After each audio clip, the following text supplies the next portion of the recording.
Hola, buenas a todos. Bienvenidos a la charla de Hablemos Claro, donde vamos a hablar de inflación versus salarios públicos.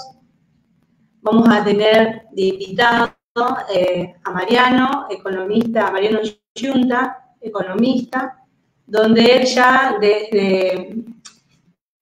ya a principios de febrero nos elaboró a la agrupación FASEPIN, que es el Frente Amplio Sindical de Empleados Públicos Provinciales y Municipales, donde nos elaboró el informe y bueno, ahora nos va a explicar bien para que entendamos sobre cómo va la inflación en relación a nuestros recibos de sueldos estatales.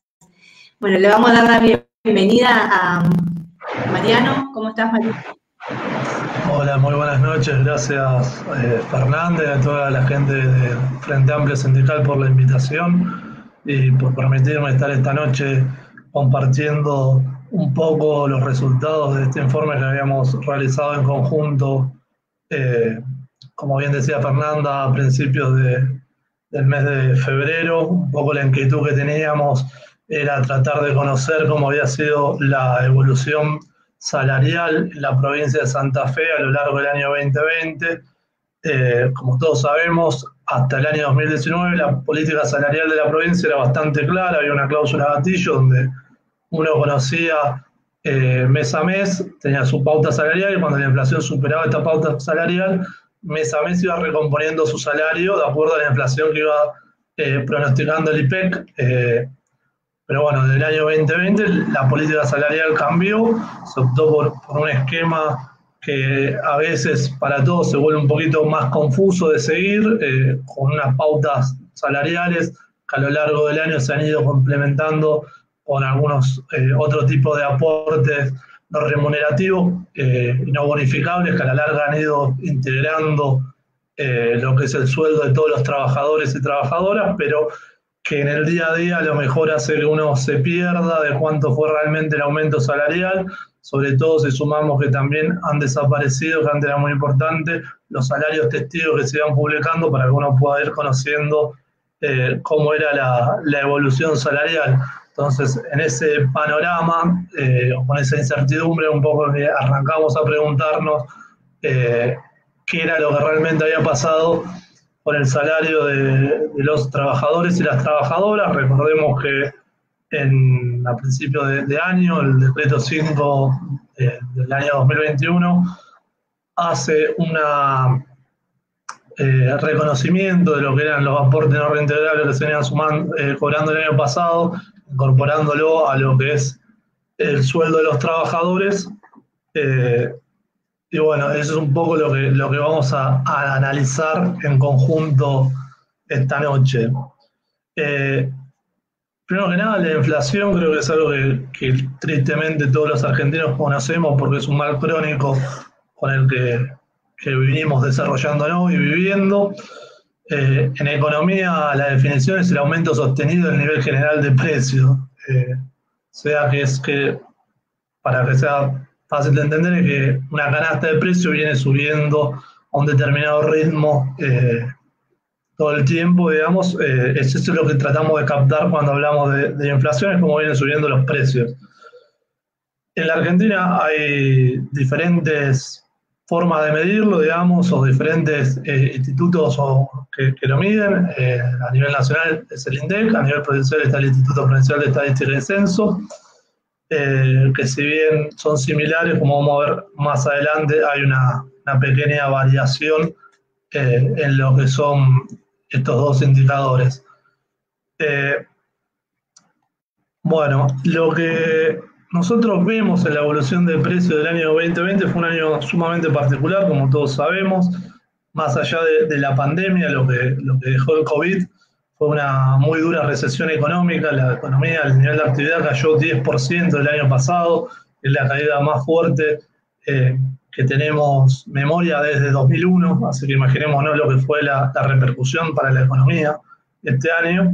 Y en ese contexto aparece un fenómeno con mucha fuerza, que es la inflación sostenida, que no termina de caer a pesar de esta recesión fuerte que está atravesando la economía, sino que se mantiene en un ritmo bastante alto y que sobre todo se ha intensificado en el último trimestre del año pasado, donde en octubre, noviembre y diciembre los precios se incrementaron casi un 15%, repercutiendo obviamente sobre el salario de todos los argentinos.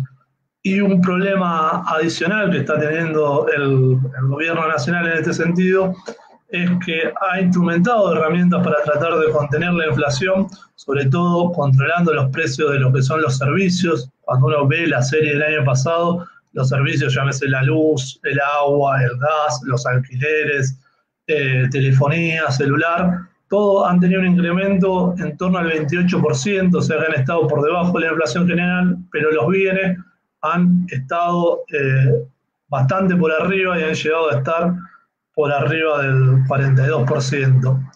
Con esta disparidad entre bienes y servicios, el INDEC lo que nos definió el año pasado como pauta es que durante 2020 hubo una inflación de 36,1%. Fue el incremento del nivel general de precios. A nivel provincial, el IPEC venía bastante parejo hasta el año pasado, había dado un poquito por arriba, un 36,6%. O sea, no había habido prácticamente grande diferencia entre los dos indicadores.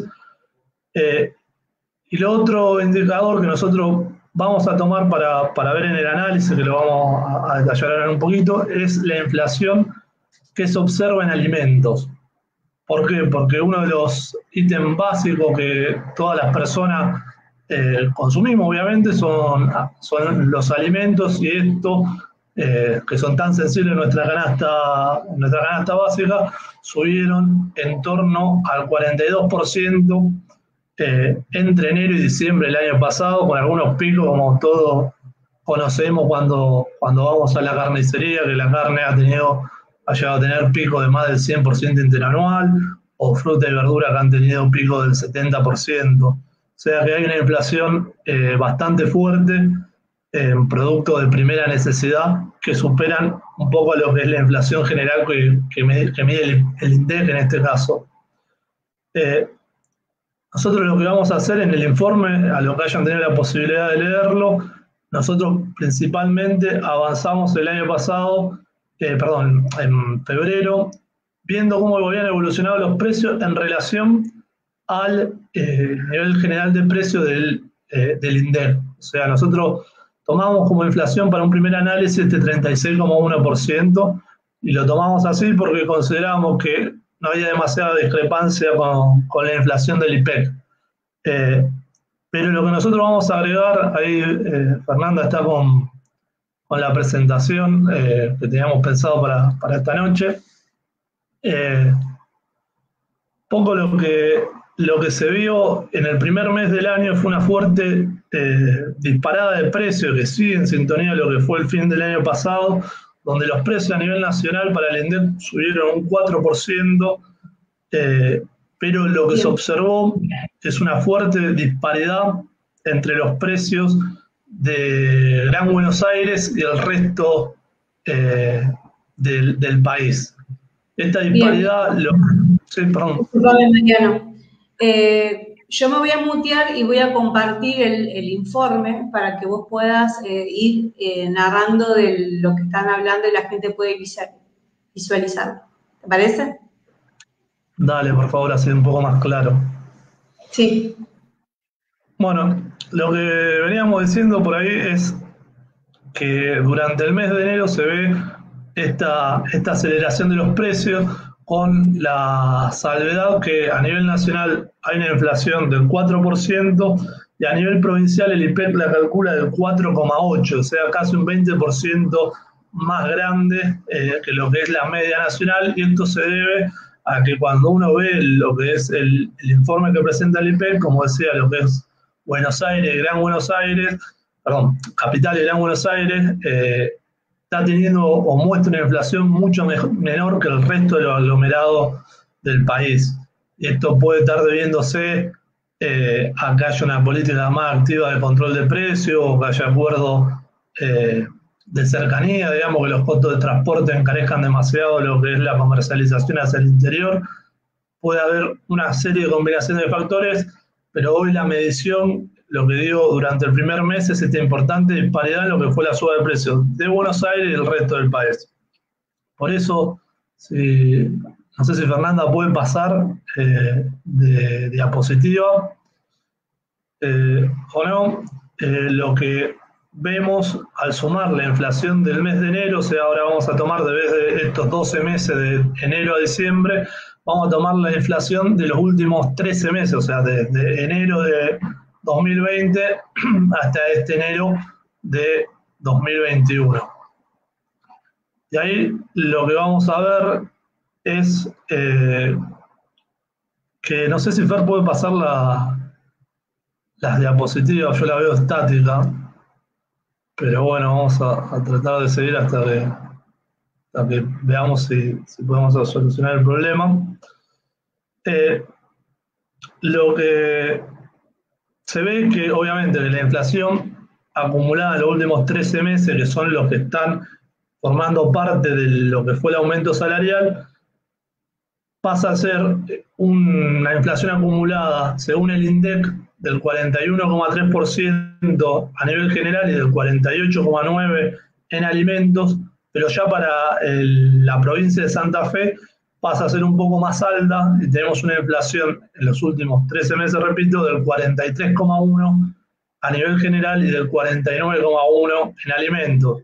Esta aclaración la hago porque cuando empecemos a ver a continuación lo que son los casos testigos, que veo que Fer está pudiendo moverse a través de las filminas, caso número 1. Si querés, volver al anterior y ahí se ve lo que es la inflación de los últimos 13 meses. Te digo que la inflación del INDEC dio 41,5%, 43,1% para el Instituto Provincial, 48,9% en alimentos y 49,1% en alimentos para el IPEC. Esto lo aclaramos porque a continuación, para lo que han podido ver en el informe original, trabajamos con los datos del INDEC a diciembre y ahora actualizamos también para tener más conciencia sobre lo que es la pérdida de poder adquisitivo con estos valores de enero del IPEC, que son con los que se ajustaría la cláusula gatillo.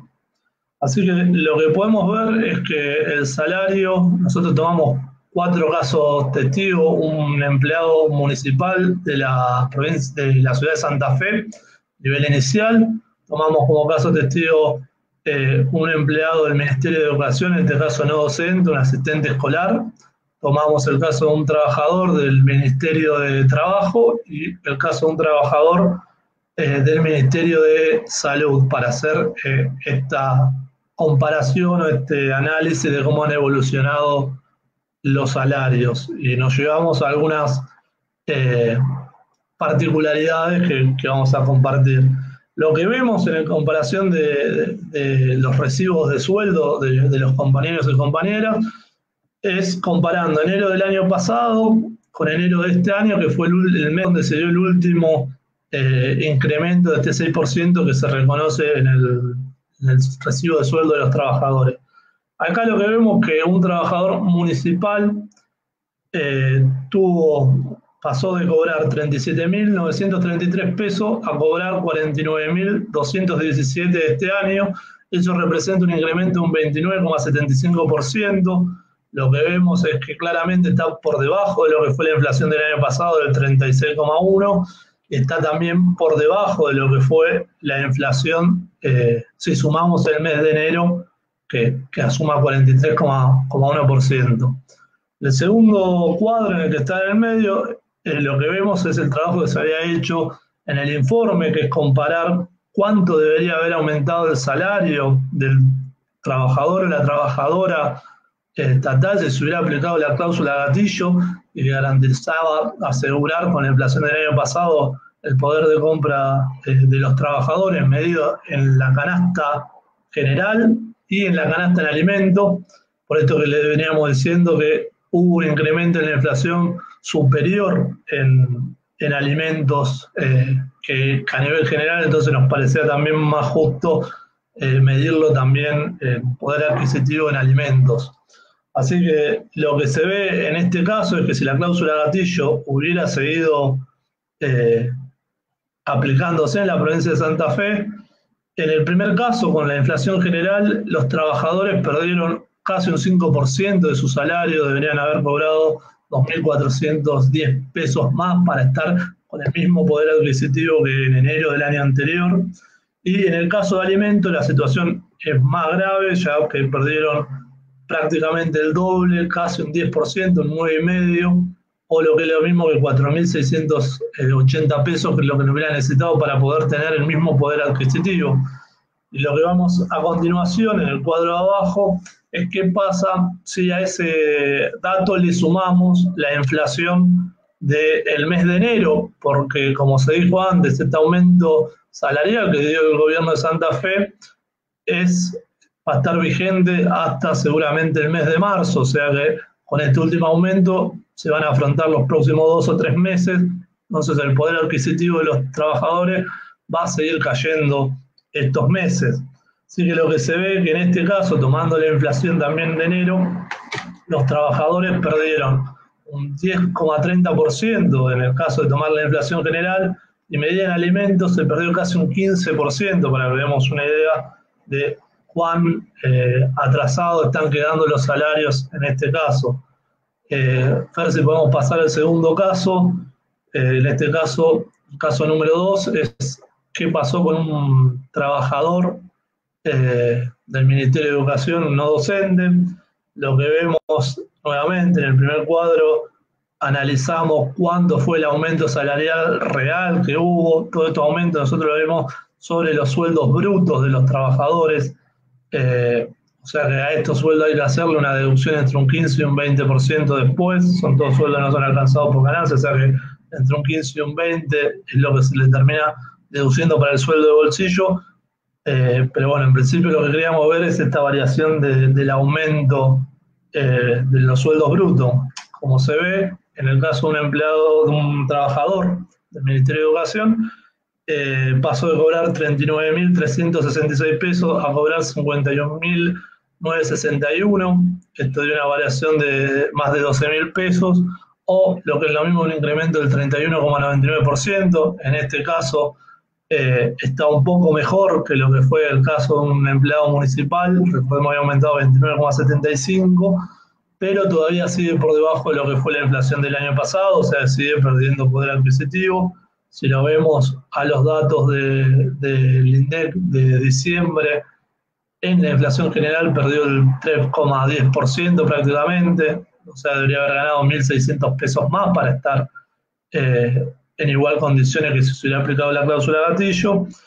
Y si lo vemos con lo que fue la canasta en alimentos, tendría que haber estado cobrando casi 4.000 pesos más, por lo que su pérdida de poder adquisitivo fue del 7,65%. O sea, en dos casos lo que seguimos viendo es que obviamente los salarios crecieron por debajo de la inflación, y nuevamente vemos que la situación empeora mucho más cuando contamos la inflación de enero, que fue, como dijimos, del 4,8% para Santa Fe, o sea, fue una inflación muy alta en el primer mes del año.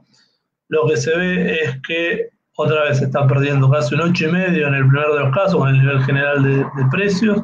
Está perdiendo casi un 13% de poder adquisitivo si lo comparamos con lo que es la inflación acumulada en alimentos en los últimos 13 meses. Vamos al siguiente caso, que es el caso de un trabajador del Ministerio de Trabajo, nivel 2 en este caso, con 10 años de antigüedad, para que tengan en cuenta cuál fue el valor de referencia que usamos para calcular los salarios brutos y tener esta suerte de guía que nos permita ver la evolución de los salarios en los diferentes ministerios o áreas de gobierno. En este caso vemos que entre enero del 2020 y enero del 2021 el salario pasó de 58.270 pesos prácticamente a 70.754. Esto lo que da una variación de más de 12.000 pesos, o una variación porcentual del 21,43%. En este caso es el de los 4 casos que tomamos, el que menos aumentaron los salarios interanualmente. ¿Por qué se debe esto? Principalmente a lo que decíamos al principio, que la pauta salarial de este año no es del todo clara en algunos aspectos, y si bien ha habido un incremento en los salarios básicos de los trabajadores, muchos de lo que son los complementos, o por ejemplo, en el caso del Ministerio de Trabajo, lo que puede ser el plus por administración, no tuvo el mismo incremento que lo que tuvo el salario básico. Entonces, en todos estos ítems que han quedado rezagados, hace que la diferencia salarial sea más importante. Entonces, nuevamente, si seguimos analizando, como dijimos antes, en el cuadro del medio, cómo deberían haber sido los salarios si ajustáramos con la inflación del año pasado, lo que se ve es que a nivel general se perdió un 12% el trabajador del Ministerio de Trabajo en su ingreso, y si vemos la inflación de alimentos perdió un 17%. Para que nos demos una idea, en alimentos puede comprar casi un 20% menos de lo que podía comprar el año pasado. Es bastante lo que ha sido la pérdida de poder adquisitivo en estos casos, que son salarios que están más elevados que el resto, sí han tenido una pena mucho mayor en cuanto a lo que ha sido la quita de aumento. Nuevamente, en el último lo que vemos es cómo sería si tuviéramos en cuenta la inflación de enero de este año, cómo debería haber sido la cláusula de gatillo, y vemos que obviamente sigue siendo cada vez mayor la diferencia de pérdida de poder adquisitivo, siendo casi un 18,5% en lo que es nivel general de precio y un 22,8% la pérdida de poder adquisitivo en lo que crecieron los alimentos en los últimos 13 meses. Vamos al caso número 4, que este lo sumamos en el día de hoy para dar una visión más amplia. En el caso de un personal administrativo del Ministerio de Salud que no se desenvuelve dentro de lo que son los hospitales o los ANCO, esto lo aclaro porque en el decreto 5 de este año se establece un plus extra para todos los trabajadores de salud, un incentivo laboral, que a veces suena un poco cruel ese tipo de nombre para unos trabajadores de la salud que todos sabemos lo que han hecho el año pasado y que no merecen que se lo trate de un incentivo laboral, sino con un reconocimiento real, lo que debería tener por lo que fue el año pasado y lo que está haciendo este año. Pero bueno, lo que se ve en este caso en un empleado administrativo del Ministerio de Salud es que pasó de cobrar 41.088 pesos, a cobrar 53.280, o sea, tuvo una variación de 12.192 pesos, o lo que es lo mismo, a un incremento entre enero y enero del 26,6%. Como todos los casos, sigue estando por debajo de la inflación del año pasado, o sea que ya sabemos que hay una pérdida de poder adquisitivo. En este caso, viéndola con la inflación del año pasado, a nivel general perdieron el 5% de su poder adquisitivo, y si lo vemos en alimentos perdieron el 9,55%, casi un 10% de poder adquisitivo. Y lo mismo pasa cuando lo vemos y sumamos la inflación del año de enero, vemos una pérdida superior al 10% en el sueldo de los trabajadores de salud, en inflación general, y en inflación de alimentos perdieron casi el 15%. O sea, que en todos los casos estamos viendo que hubo una clara pérdida de los salarios en relación a lo que es la inflación. Eso es un dato que claramente llama la atención y preocupa, porque lo que se ve es que a nivel general, a nivel nacional sobre todo, hay una clara política que se está dando de atraso de los salarios de los trabajadores del sector público. Lo que pudimos ver cuando comparamos con otras provincias, que hay casos como Córdoba, donde el incremento fue solo el 25% el año pasado, o igual que a nivel nacional, también un 25%, vemos con preocupación lo que está pasando con los salarios de los trabajadores y las trabajadoras. Un poco, ¿qué es lo que podemos esperar para este año, para la paritaria 2021? Lo que podemos esperar es que seguramente se trate de hacer una paritaria bastante similar a lo que están siendo las nacionales que está aprobando el Ministerio de Trabajo, sobre todo la primera paritaria de empleados públicos o de trabajadores estatales que se dio, que es la de educación a nivel nacional, donde se acordó un techo del 34,5% casi para este año, que se va a dar en 3 tramos, un primero de alrededor de un 12% en marzo, otro más o menos la misma magnitud a finales de julio, principio de agosto, y en noviembre se da un tercer incremento. Lo que llama un poco la atención de este primer acuerdo paritario es que, a diferencia de otros que se han firmado este año, por ejemplo el de la bancaria, que fue el primer acuerdo paritario que puso un poco techo de las demás paritarias, el de la bancaria, el último incremento lo tiene pautado para el mes de septiembre y tiene abierta la posibilidad de que haya nuevas paritarias si la inflación se va un poco por encima de lo que es la inflación pronosticada por el gobierno para este año, lo que pronostica el ministro de Economía Guzmán en el presupuesto de 2021 es que este año va a haber una inflación del 29%. La verdad, con lo que es la inflación de enero, parece difícil que se logre una inflación del 29%. Sí, es verdad que el gobierno va a tratar de lograrlo mediante lo que son los acuerdos de precio y salario. Seguramente haya una política de atraso cambiario, ya se ha anunciado, o sea, se va a mantener el dólar bajo, con lo que se va a fomentar el ingreso en algunos sectores de bienes y servicios que van a terminar poniendo un techo más bajo a lo que es la suba de precio, y tratando de descongelar de manera ordenada lo que son las tarifas de los servicios públicos. Así que un poco tiene un cóctel bastante complejo de manejar en sus manos. La verdad, el mercado sigue esperando una inflación para este año arriba del 40%.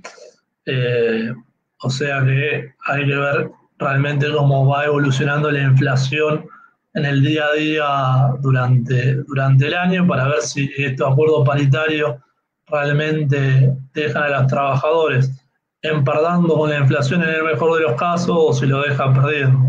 Para que nos demos una idea, por lo menos lo que yo quiero llevar a reflexión de lo que están haciendo el acuerdo paritario, y hoy estuve viendo que hay algunos gremios que lo están impulsando, es que si se cumple este acuerdo paritario y se da la primera suba en el mes de marzo del 12%, veamos que esa suma del 12% va a ser equivalente a lo que se está proyectando de inflación para el primer trimestre. O sea que apenas se recupere el salario de los trabajadores, va a alcanzar para compensar la pérdida que ya sufrieron estos 3 meses. O sea que no terminaría viendo una recuperación real del poder adquisitivo de los trabajadores, sino que vería a lo largo de los próximos meses, hasta la próxima aumento paritario, vería perder el poder adquisitivo que ya viene rezagado de diciembre. Así que, como decía, ya estuve hoy chequeando y hay varios gremios que lo que piden es que en marzo sea un aumento un poco mayor del 12, por lo menos del 20, para no tener esa pérdida desde el vamos. Pero bueno, un poco este es el escenario de lo que se ha analizado. La idea es abrir un espacio para las preguntas, a ver si hay alguna duda, alguna inquietud que podamos solucionar.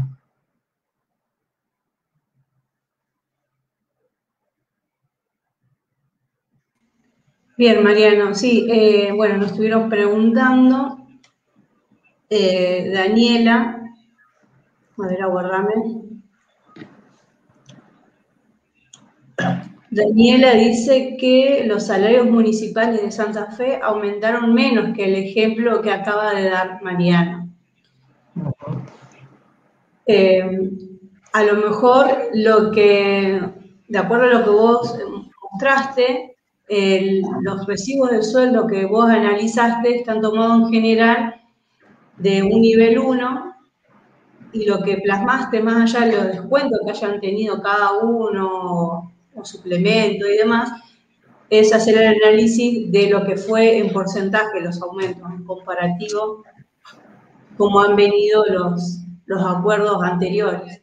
Sí, por ahí un poco lo que a lo mejor no quedó un poco al pasar cuando íbamos hablando de esto, nosotros lo que tomamos fueron casos testigos, como para ir viendo la evolución, pero como hubo este año aumentos salariales que no siguieron a lo mejor normas de años anteriores, puede haber pasado, como digo, que pasó en el caso del Ministerio de Trabajo, donde hubo sumas remunerables que no aumentaron con el mismo índice que el aumento del salario básico. Puede ser que algún sector haya sufrido un incremento menor. Fijémonos de vuelta lo que pasó en el Ministerio de Trabajo. El Ministerio de Trabajo tuvo prácticamente, en comparación de los otros casos, siempre 8 puntos por debajo de lo que fue el aumento salarial. O sea que tuvo un aumento mucho menor. Podría haber casos de la municipalidad donde los aumentos hayan sido menores. Sí. Sí, bueno.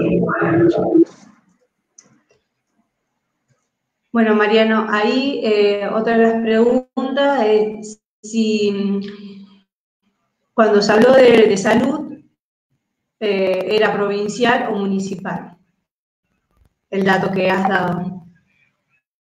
De un empleado del Ministerio de Salud de la provincia de Santa Fe que cumple tareas administrativas. Lo que decía antes, probablemente un trabajador de salud, un enfermero, por ejemplo, que preste tareas en un hospital o en un SANCO, debe haber tenido un incremento algo mayor por este hecho de que el decreto 521 del gobernador dio este incentivo a los trabajadores de la salud. Pero bueno, en nuestro caso era un empleado provincial el que analizamos.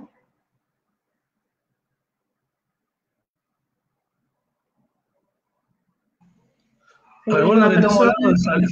Sí, Laura, recuerda que estamos hablando nosotros de sueldos brutos, no netos, por las dudas, porque a estos niveles lo que dije hay que restarle entre un 15 y un 20% según la escala de sueldo, que es lo que van en aporte, jubilatorio, seguridad social. Por eso nosotros estamos hablando de brutos. El neto sí queda alrededor de 43.000 pesos. Bien. Bueno, ahí nos está diciendo Juan Pablo, dice, ¿hay algunas maneras de cobrar el salario familiar básico de 83.000 pesos? O sea, que una provincia pague ese salario porque las excusas de que no se puede siempre están. Y la verdad es siempre uno de los temas de la composición salarial, el tema de los salarios básicos familiares. Lamentablemente, muchas veces lo que están son estas sumas que no terminan de estar del todo claras, y lo que debería ser, a lo mejor puede ser que se esté sumando eso. Yo soy licenciado en Economía, no soy alguien especialista en lo que es el régimen laboral, o sea que también tengo esa limitante por ahí para dar esa respuesta tan específica. Es un tema para Comparto con Alberto.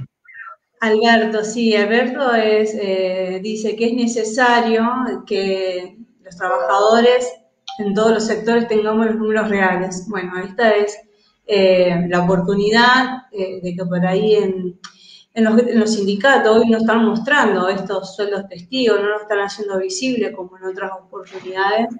Por eso que, bueno, gracias a tu guía, Mariano, bueno, vamos a poder ir entendiendo cómo sería nuestro recibo, nuestro salario, con cláusula gatillo y sin cláusula, si realmente estamos paralelamente a la inflación, que evidentemente que no.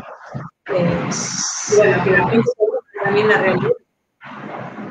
Sí, sumar a lo que Fernanda recién decía, la importancia obviamente de contar con salarios testigos que publiquen los sindicatos que forman parte de la mesa paritaria, sería importante. Lamentablemente es una herramienta que no se dispone como en otro momento, por eso un poco lo que hemos recurrido a este análisis también un poco artesanal de ver la evolución de los salarios, que sería muy bueno a futuro seguir construyendo una base eh, con los trabajadores que les interese y poder construir un indicador que vaya recogiendo la evolución de los salarios si la situación no tiende a normalizarse.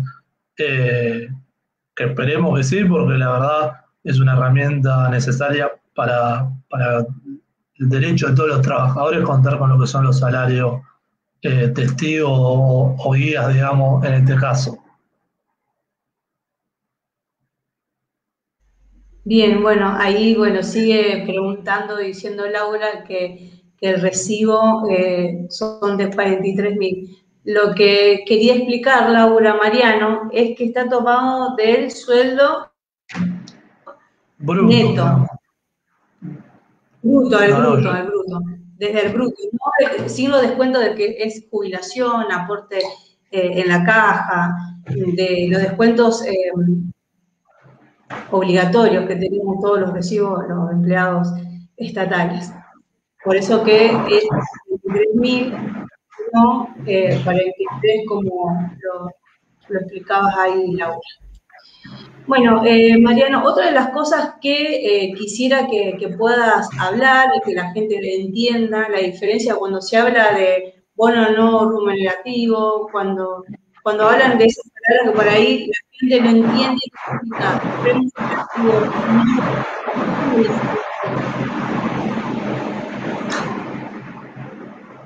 Fer, te estoy escuchando yo, perdón, se me cortó la mitad de la pregunta.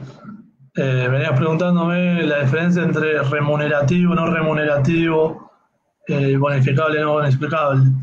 Eh, bueno, un poco lo que es un aumento remunerativo y no remunerativo, la diferencia, un aumento no remunerativo obviamente es lo que podemos decir un aumento en negro o en gris, lo que se suele usar muchas veces en la administración pública. El aumento no remunerativo es aquel que incrementa el salario del trabajador, pero del cual no se le aplican deducciones, o sea que no va a lo que es obra social, jubilación, o sea, sobre eso no se le aplica, es como que se le aplica un bono, que fueron los bonos que tuvimos a fin del año pasado, que su incremento iba al bolsillo del trabajador, pero no complementaban el resto de los ítems que son importantes para todos y todas, sobre todo la diferencia entre un remunerativo y no remunerativo afecta mucho, por ejemplo, al momento de la jubilación, porque es un dinero que no se está pagando, algo que nos pasó mucho en la década del 90, todo lo que son docentes, por ejemplo, mi madre es docente de la provincia, jubilada, y siempre hubo eternas discusiones sobre cuáles eran los aumentos que iban y que no iban a la jubilación, que después se pudo recomponer la situación por suerte. Eso es por un lado, y bonificable y no bonificable es un concepto que por ahí va de la mano, pero un poquito más complejo. Los bonificables, para que uno tenga una idea, son aquellos incrementos salariales que afectan lo que es el salario base, digamos, básicamente. Por ejemplo, el típico bonificable de la provincia es la antigüedad. La antigüedad modifica lo que es el salario base del trabajador y todos los aumentos posteriores que se hagan